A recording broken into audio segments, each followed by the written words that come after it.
Hi there, this is John Wilkinson again from History Made Easier, and in this presentation I'm going to take a quick look at who had gained from Yalta and Potsdam, and who was the winner, Stalin or the Americans.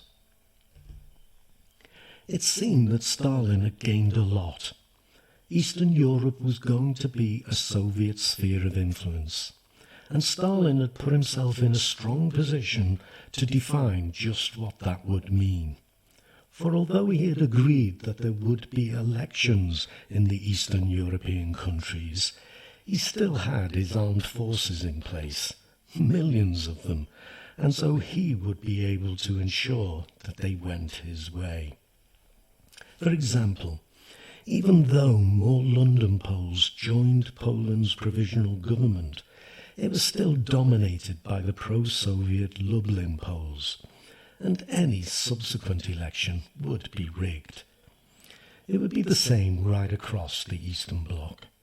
It might take a little time, but the Soviet Union would be in control.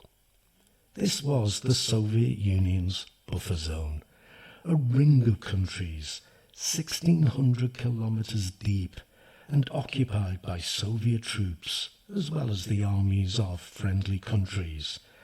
And they would have to be taken first, before the Soviet Union could ever be invaded again. Germany was also weakened. It was to pay reparations, and there would be a Soviet occupation zone in East Germany.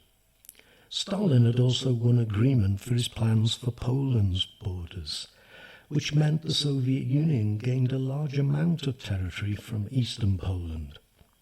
There had also been agreement that the Soviet Union would enter the war against Japan, and as a consequence, the Soviet Union would receive land in Manchuria, as well as land lost to Japan during the Russo-Japanese War. It wouldn't have a role in the post-war occupation of Japan, though. The bombs dropped on Hiroshima and Nagasaki saw to that. As for the proposed United Nations, an agreement that each country should have a veto on the decisions of the Security Council, each permanent member, that is, would ensure that the Soviet Union would not be outvoted. On top of all that, the Soviet Union was recognized as a major power and at the center of decision-making, something that was not the case after World War I. So, had the West gained anything from Yalta and Potsdam?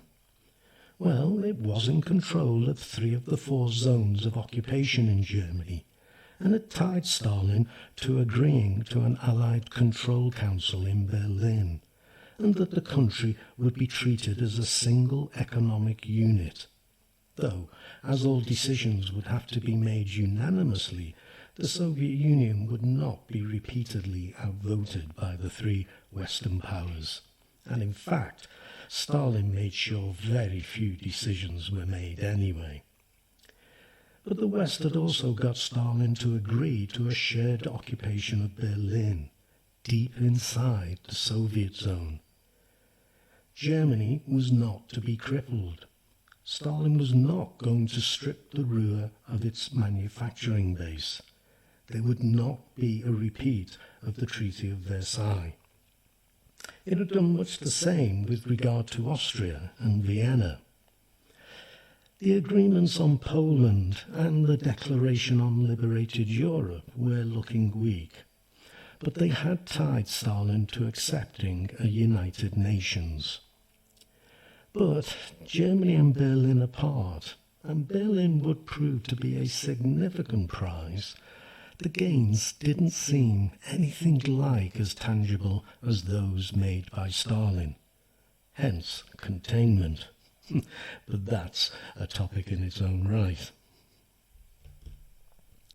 So, round 1 to Stalin? What do you think? Now, before I close, let me give my podcast, Making Sense of This Crazy World, a little plug. It sets out to use history to help us understand the way the world is today, just as the title suggests. It's been going for more than a year now, so there are lots of episodes, but it includes a little series on the causes of the Cold War, so you might want to check it out. Other than that, if you find history interesting, I'm sure you'll find my podcast interesting too, just as long as you're not too close to any exams. In any case, I'm done for this presentation. As always, I do thank you so much for listening. Cheers.